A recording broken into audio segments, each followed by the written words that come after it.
Welcome, crypto media friends, to another Overtime special here. We're going to talk about some 3D assets that are dropping. Currently, we have the mint of Jadu, which has been very exciting. It's been a really uplifting of tides for the space, and as well as MetaTravelers. We're going to go in depth with one of the founders and talk about just how they brought the design elements of DC comic artists and Marvel artists and writers into 3D characters that I think are really just top notch in the space right now. And if you're joining us, looks like you're joining us just after the merge, the Ethereum merge. Know that we've all been duplicated, and if you go through a portal and on the other side of that portal is Tom Hanks, you're okay. If you go through the portal and you see Bruce Willis, know that Bruce Willis does have a shotgun and is looking to eliminate you. So don't go through the portal and see Bruce Willis. So talking about Jadu, the collection is really coming from a team that has very early on pioneered AR with the jetpacks and the hoverboards, which were really kind of early on the things to have, and you didn't quite know why. I think some videos are just now coming about sort of this open-ended metaverse play, open-ended mirrorverse we talk about here on the show, being AR instead of like inside like a 3D thing. You're here in the world, and so you can fly around your jetpack, fly around your hoverboard in the world with your phone. And so fun stuff, and this is just a team that knows the space and has brought on an incredible partner in Michael Bay, who and they designed these avatars, and they're stunning. I think the stunning thing, I think you can get a little sense of it here with the lighting behind it, but they sneak peek some atmospheres, and I think the most stunning part about the design here is that the reflectiveness of these avatars within their environments are really, really remarkable.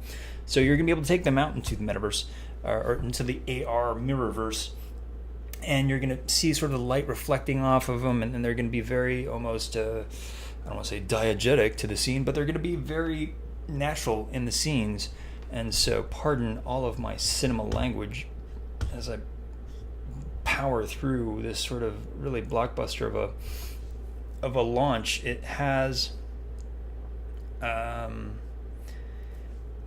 really cool elements that I think I wanted to touch on before we jump in with beyond just sort of the usual sort of rarities. Do I get a disc? Do I get a Eve? Do I get a aura? Oh, the auras are the most limited editions of them, and so they dropped down with a campaign that I have not seen before in this space. They understand this space because they've been in this space, but they've been looking at what's working, how do projects function, and they function by interoperability with other projects. With you can get a Dask and you can throw it on your hoverboard. You can get a Fiat Lux and you can throw it on your hoverboard. And so, interoperability is going to be key moving forward for this space. I know a lot of people, or a lot of projects, really were building out their own metaverse in their own world. And I think they've gotten to that point where there's like, this is a lot of work doing a game by by ourselves. And, even if it's one, group of dedicated, 10, 20 people, that could take years to develop. And so why not work concurrently with other projects in conjunction? And I think that Jadu gets that in spades, and the way that they were, I'm just going to keep hitting this bubble, the way that they were marketing it was genius. They were on like nonstop Twitter spaces, sometimes bringing in Michael Bay into those interviews. And I watched this I clicked on this, almost wondering if this was one of the grandparents from Charlie and the Chocolate Factory, who's sitting in his bed and saying, "Go out, young Charlie, and get you one more golden tickets. It's got to be in that next bar." And he is giving out golden tickets in the form of a baba. It's the AVAs, they're the avatars with his signature look. So there's a B in front of it, so they call them babas. And really interesting stuff though, because I think his talks about this space really coincide, I think, with a lot of the talks that we have here at this, on this space, about how to make these characters, as we do here on the show, a little more lifelike, a little more engaging, a little fun. And I have some maxims myself, and I always skirt around them in the hopes of experimentation with you guys. So thank you very much for supporting the show. Like, subscribe, hit the bell notification, because that's the thing. Is like, even this project is going to take a lot of experimentation. And what's great is, yes, you get your commercial rights, generally speaking, and there's background environments, apparently, AR gameplay. That's the core thing, right? But also, this is the brilliant part as well.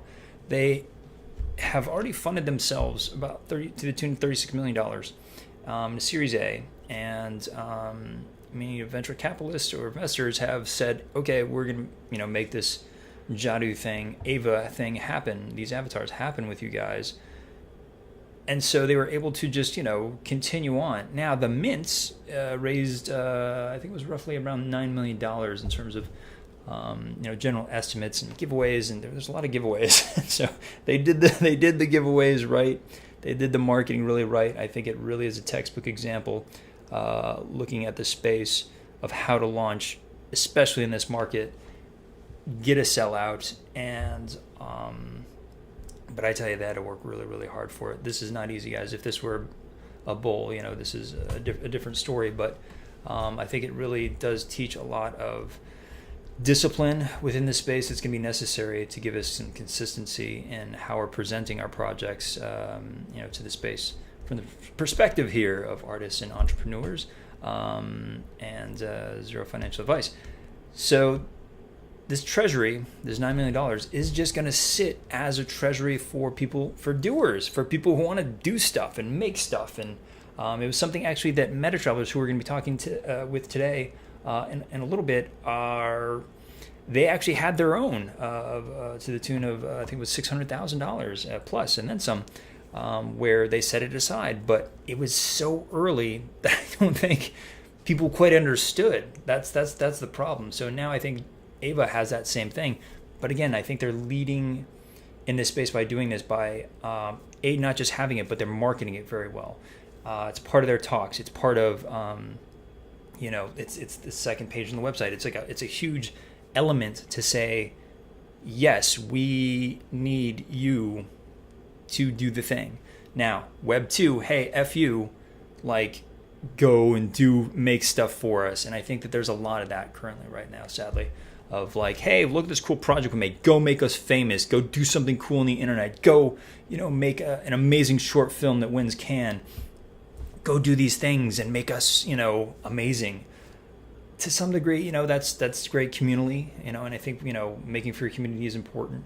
And it's something that I take away from this space that's very important and dear to me and my philosophy on media making and filmmaking, moving forward in my career. It's fundamentally changed how I approach making films, and will continue to do so.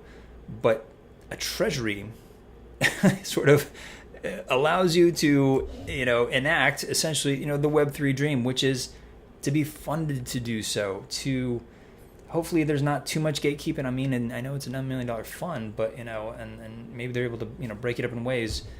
Ideally, you'd be able to just let the market sort of almost decide, in a sense, by making something, and then, but they're giving you commercial rights. So it's they're giving you commercial rights. You can go do whatever you want with it, and make a business out of it, and that's the Web3 sort of dream.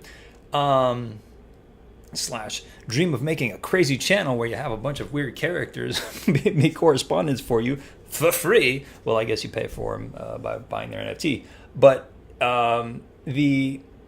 the idea of funding that is to the tune of $9 million is quite powerful. And so there are a lot of bumps along that road, but I think that priming the pump in this way is really, really fundamentally going to shift what's going to come out of Jadu.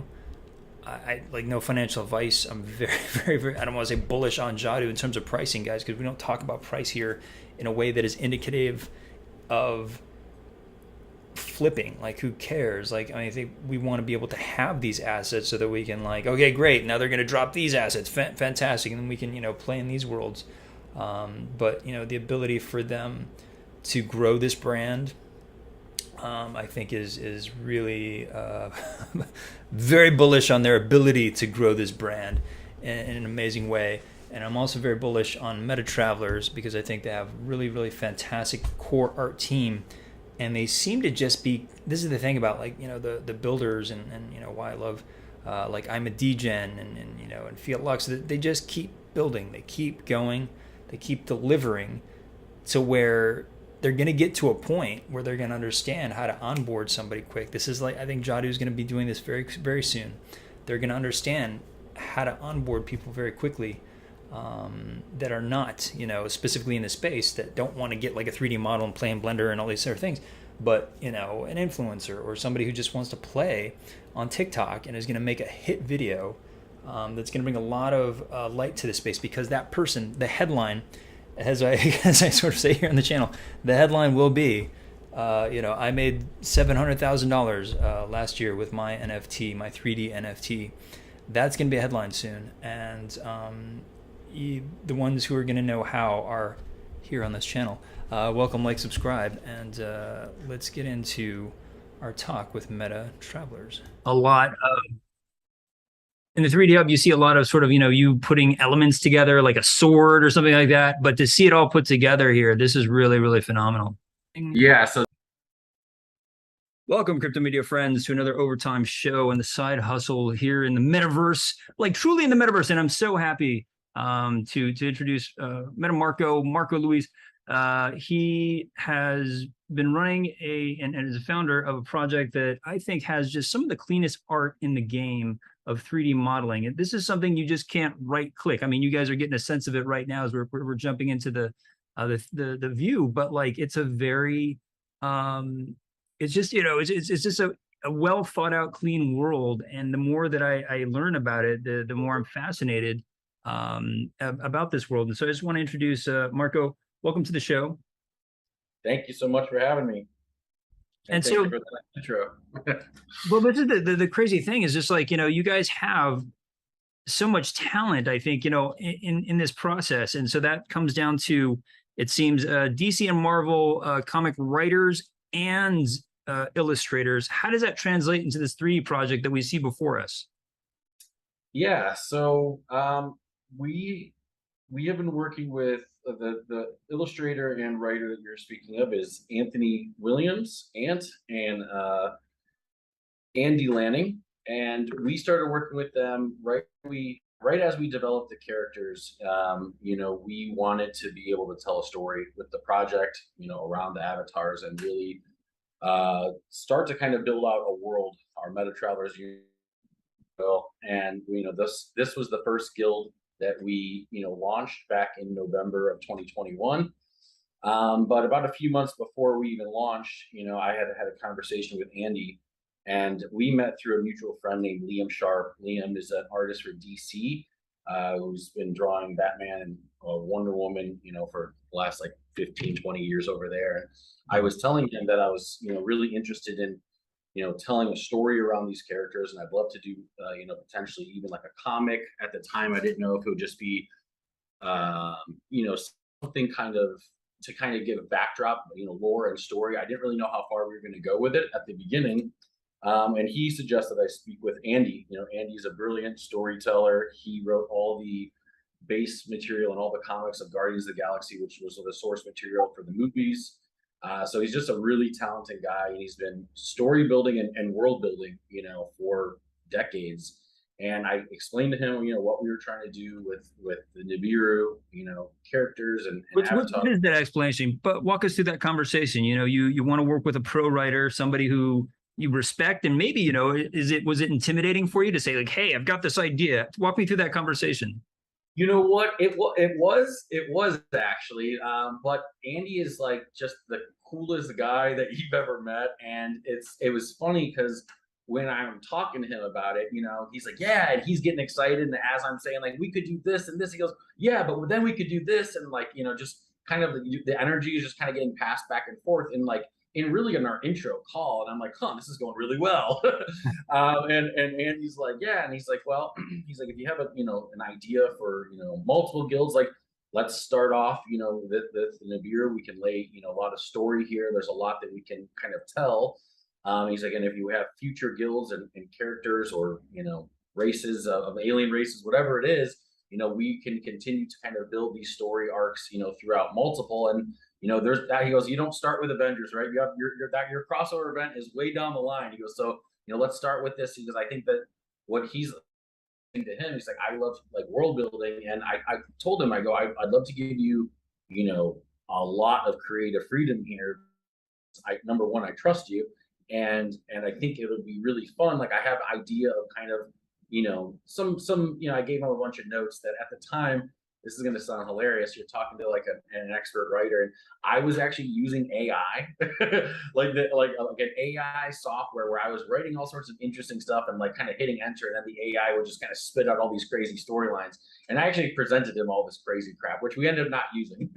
But at the time I was showing him, I was like, yeah, like anyway, here's the ideas that I want. And Andy was able to just kind of run with a lot of the major things that we wanted to do, and then obviously put his own spin on it. So we've been lucky enough to work with Andy now for it's about a year now, as far as from a development standpoint, at least, even though our first comic came out about 2 weeks before mint, which was early November. But yeah, it's been amazing. So we have now already produced over 30 motion comics that are unraveling the lore. And this is one of the most fascinating things to think about this project is there's a lot of projects that have comic book experience that develop and want to develop into this thing. But you guys have done more, I think, than anybody else I've seen, like in terms of the video versions of it, as well as how many actual NFT comics have you done?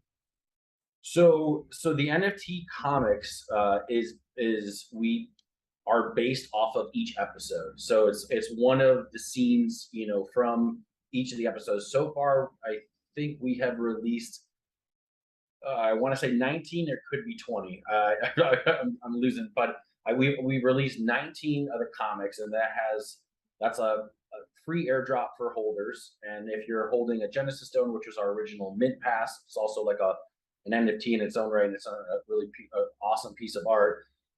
That gives you an additional, opportunity chance to kind of earn these. And we have like 4 different types. We have a 1 of 1 that's like the black and white signed by Andy and Ant. Then we have a gold, silver, and then the regular. So yeah, we've done. You guys are doing so much more than any other team. And how did you guys hit the ground running so well? As far as from the comic standpoint, or what do you mean? Just the production of the comics. It's so funny that like so many groups are like, oh yeah, we're going to do a comic book, and it takes them 7 months to do one, and it's like, oh, here comes number 2. It's coming down the pipeline. Yeah, you know what? So we planned, I'd say a few months before the release of the collection, and we were sitting on about 3 episodes before we ever even launched. So we, we're kind of building ahead of time so we could kind of have a weekly cadence. And at the very beginning, we were actually pushing them out once a week, but that's just becomes really a lot to write story, to draw, especially for Ant and the illustrator, being able to draw, 3-4 page spread, then turn into a motion comic, add audio, do the final like cuts and review. And there was a lot of times, we're reviewing them Thursday night, trying to make sure they could go out Friday morning. So it was a lot of stuff. Now we're actually doing like a bi-weekly cadence, which is a little bit more manageable. And, we've got to tell a really, good chunk of story by this point. So and please walk me through that story, in terms of the general pitch of the world of the Nibiru, and as well as what you guys are drilling down with in the comic book series. Well, I would love to invite anyone to go to our YouTube at MetaTravelers and watch them. I don't want to like kind of unravel the whole story here. We are telling the story through our one of our main characters, our hero character Matt, who kind of comes across a Nibiru that kind of transfers through this portal. A lot of what happens in the story I should say we are kind of developing even more kind of like an Omnipedia or like a kind of like a Nibiru wiki that kind of explains all the characters, a lot of the different lore, and whether it's relics and different items that kind of people kind of learn about, the collection. But yeah, I mean, I would have people. Andy's a better storyteller than I am through this call. So I would have people watch them. I mean, each episode runs anywhere between 3 and 5 minutes. Some are maybe even 2.5. So they're easy, easy to digest. And like I said, we have 30 of them now. So I think we've got to a point now for people who are newer to what we're doing. It's nice because I think we have about over 60 minutes of motion comic. I mean, that's almost like we're almost at the length of like a full feature film here. So there's a lot there. So there's a lot in terms of story that you guys have developed in a very quick amount of time. And as you said, for somebody who's new coming in and going to metatravelers.io, is it? So metatravelers.io is our site. If you go to YouTube and type in metatravelers, that's our account as well on there, and you can find all the motion comics on YouTube. And so you guys have all this brick of story that the new people can kind of get into and sort of steep themselves in the world and sort of, if you will, binge watch, through these sort of things. But also the fascinating thing is you guys are also building this huge 3D world. I mean, obviously through the characters, and walk me through the design of the characters and moving into the vision for what you see in the space for those characters. Yeah. So, one of the other thing is the story is really helping guide, the world development, because there's a lot of things and places that we've taken these characters to in the story that now we want to, rebuild and kind of create these spaces that you can go to, whether it be in Network or Leap In or any other plot of land that we, are developing in other metaverse worlds. We have a lot of Network for people who don't know is an upcoming metaverse. They're not quite there yet. And then what is Leap In? I've never been to Leap In. So Leap In is we're one of the first projects. They right now are launching kind of what they're calling their luxury island resort, but we basically are running a independent world built in Unreal Engine that you can access through the browser.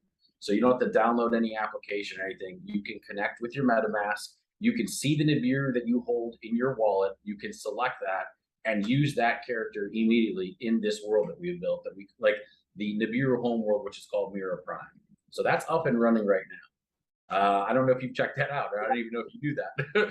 But there's an explorable world that we've already built out, kind of prototyped. And over the last few months, we were working on kind of the tech side of things, as far as when you're loading it with the MetaMask, being able to reference the metadata to say what are the traits that my avatar has, and generate that to be able to be a usable avatar. So again, the idea behind this was to try to make it as user friendly as possible. No one has to download files themselves, convert things, figure out how to upload them in. Like, as simple as just clicking the the number of the avatar, the token number, and loading in.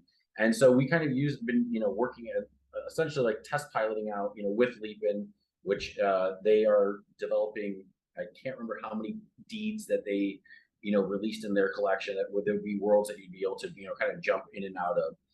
But we're up and running there. Let's nerd out a little bit in terms of the design. You mentioned Unreal Engine. Is that sort of the what you guys use to develop the characters as well as the world? So all the characters were designed, handcrafted in ZBrush. Then after they were, modeled in ZBrush, took them into Substance Painter, textured them. Then they were rigged, so they have full body rigging, full facial rigging. We did all that for the Zoom calls, things like this, but also for in world. And they're currently rigged to the Unreal Engine mannequin. So. Sorry, I lost my train of thought there for a second. Given that as a platform, I think that's kind of the exciting time right now for Unreal, is that utilizing the tools into the world building. So you have these great characters, you put them on the mannequin, and then now you can kind of go and create the world. So talk a little bit about the world, what you see for these characters. Yeah, so the world in our lore is Mira Prime. It's an alien world through like an adjacent kind of timeline of Earths and kind of different dimension. And we've been building this all out.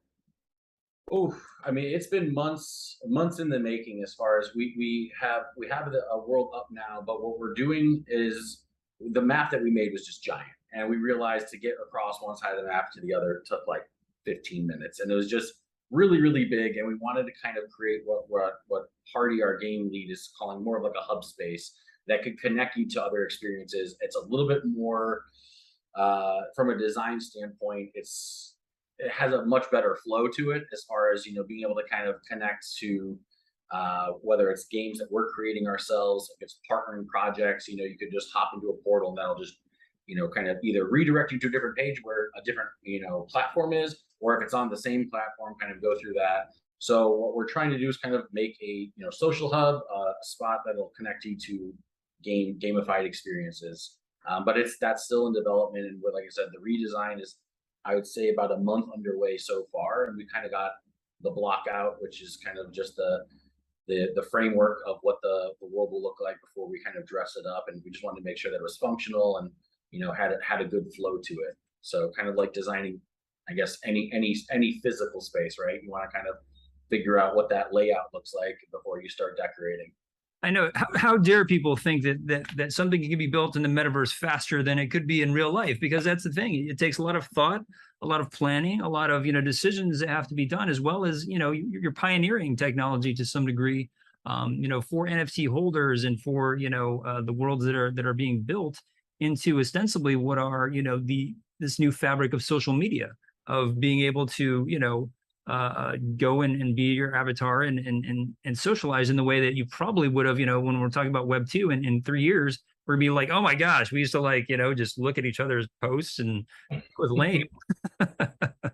Yeah, I definitely think that there'll be the 2D platforms will be like old relics compared to kind of what's coming in the future as far as how we'll kind of interact and spend time here on socials. Yeah, the idea of it being social and it being, I think, do you feel the weight of that as a creator and a founder, of trying to think of the experience in so many different ways? Yeah, it's tough because when you have an idea and you want to stick to that, or in a lot of projects you'll create this roadmap. And as much as I like the idea of a roadmap, it gives people clarity on what you're doing and your vision.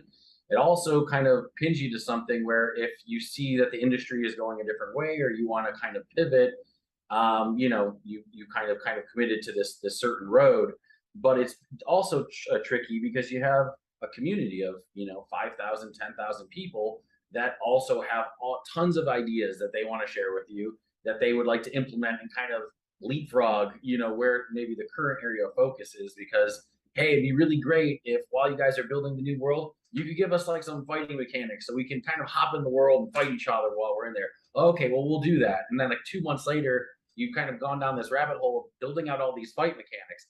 And then as soon as you get done with that, they're like, okay, yeah, but can we do this? And maybe it would be really cool is if we could have like a shooter game and we're kind of fighting off this. And you're like, okay, well, like it becomes like a thing where you want to try to please everyone, but at the same time, if you kind of jump back and forth, you're like, I mean, gaming. And that was the thing, is when we originally created this, we wanted to create a story world. We wanted to create a digital world that would replicate that. But when it comes into gaming, it's a whole nother beast. And I don't think that a lot of people, I think people are starting to realize now that like creating a good game, or a play to earn and all the kind of things that you heard, these games take, sometimes years and millions of dollars and teams of 50, 100, or hundreds of people to make. And so there's just got to be a way to set expectations with what you're doing, because you can't do everything at once, and you got to really kind of focus on what you are doing to make it, worth it, or else you're kind of, just jumping around trying to kind of satisfy the needs of thousands of people, and then at the end of the day, I don't think you end up satisfying anyone because you're kind of just all over the place. Yeah, like your focus. It's clear in your messaging and in your when I've seen sort of your messaging before. it is all about holder value. And what are the top 3 projects that you are looking at in the space when you're like either drawing inspiration from or find that are cool in your mind? Oh wow. I as funny as it sounds, I'm so hyper focused on what we're doing that I haven't been as adventurous into new projects. So I have some of the pieces that I've been holding, Bored Apes, obviously, because I got in there. I was lucky enough to get in there when they were like $1,000. But I'm excited what they're doing with Otherside. So the MetaTravelers treasury holds 3 Otherside deeds. We don't know what the SDK and what they're going to offer to creators, but they have said that they want, avatars from all these other collections. Yuga Labs keeps things extremely close to the chest, and then they drop some bombshell announcement. So we don't know exactly what they're going to do, but it's one that I'm keeping my eye on because number one, I think, they did a stress test. They had, I think, like 4,000 or 5,000 users in the world concurrently at the same time, with audio, voice chat. And so I think obviously they also have, a massive budget. I think they're putting like $500 million towards building out this world.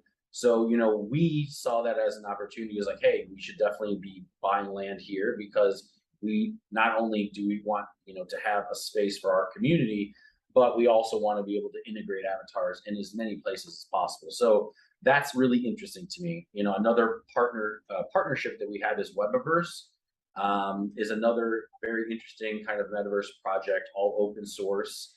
I think it's really cool. They had a very successful mint last month. So we kind of keep like, a lot of things that you're going to notice a theme here. They're all metaverse projects that I kind of keep my eye on because I'm just curious. Right now there's not a lot of projects that are really ready to go that are utilizing either Unity or Unreal Engine and are allowing for a bunch of users to kind of hop in. But like the metaverses that are available, whether it's Crypto Voxels or Sandbox or Decentraland, which we have land in all those as well, they don't really support the avatars we've created unless we downgrade them or voxelize them. So it's kind of going in the opposite direction, to try to just be whatever the standard is. But we've been trying to build for the future of the space, not kind of pixelize our characters to go backwards. So those are things. Another interesting project is called Wilder World. It's another metaverse project built in Unreal. We actually know the founders of them, so we've been chatting with them for the last couple of years, and those are the projects that I'm interested in. I haven't, like I said, I'm a little bit boring in the fact that I haven't been kind of diving into tons of projects in the last few months, just because I think when you're here all day doing building and kind of working the space, like I just don't have enough time and energy to kind of research because there's just so much research that has to kind of go in. But there is an interesting project that's also very story driven called Azervala. So that was one that I hadn't got a chance to do too much research on, but just from what I saw, the way they kind of had set up the story, and their Discord, there's a lot of storytelling that's happening actually through the Discord, which is interesting. There's kind of channels that are dedicated for, it's almost like dialogue between characters in the story, but it's happening in the Discord, and you can't write in those channels, but you can kind of just, it's almost like you're watching like the characters that are basically interacting through the Discord. So it's an interesting way of kind of wrapping in like lore and storyline through Discord and kind of just doing it in a different way than what I've seen. But anyway, those are the projects I think that are catching my eye. Yeah, I think those are ones I'm sure that you have to, in a sense, because they're giving you these expansions of your world and of sort of the ideas of, as you said, of Otherside and of Webaverse. I think when something like that comes along, you have to almost pay attention from your standpoint, given that it's an opportunity for you to expand your world and also expand your world, as you said, in not that way of I like Sandbox, but it's just like going and having to voxelize all these like really great characters. To me, it just seems very nasty and rough. But as Unreal develops and as some of the Unity worlds we covered, Monaverse last week, have evolved and have been curated to where they're very you don't feel like you're sacrificing anything, right? You know, you're able to sort of bring your character into that world, and I think you guys do a great job of offering the different uh, uh, uh, files, you know, that are necessary. Do you guys find that it is a bit tough to be constantly adapting for Webaverse, for Otherside SDK, for these other expectations? Yeah, I think getting the file types, we offer .glb. We've been offering that for our community for the avatars at least for the last 8 months. But I think being able to offer everyone .glb, .vrm, and .fbx, those will pretty much, for the most part, handle everybody's needs. And that's kind of as far as getting into worlds. If as long as you have those file types, you're in pretty good shape as far as what the requests are. Like what I'm using right now to this chat is called a .avatar file, which we do those upon request if someone wants them. Not everybody's using them, but I think yeah, at least having the .glbs that like we have had for a long time. It's easier now. It's harder at the beginning trying to kind of get 7,777 of this file and this file, and over time, now that we've got a lot of this stuff, it's easier as far as kind of like keeping up with that demand. But yeah, it was a little tricky at the beginning. Well, I think you guys are doing an incredible job there, and we just wanted to again highlight some of the great work that that we're seeing from you.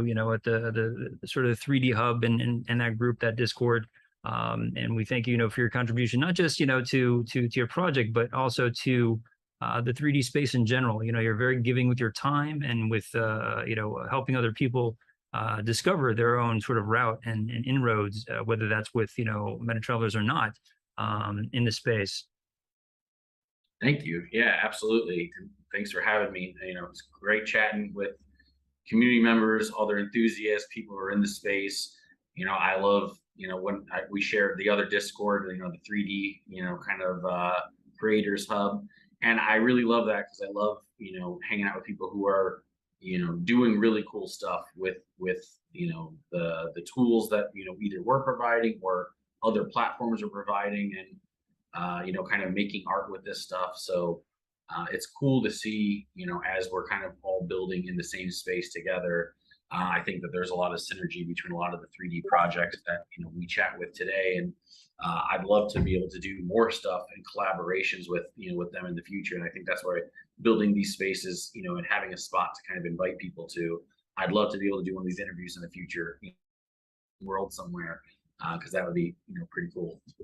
Oh, that's coming, my friend. As soon as we can get there. That's the thing. We're all innovating together, and I hope again that this is part of a continuing conversation with the project and with yourself and with the channel here. And hopefully that next one is indeed in a metaverse space.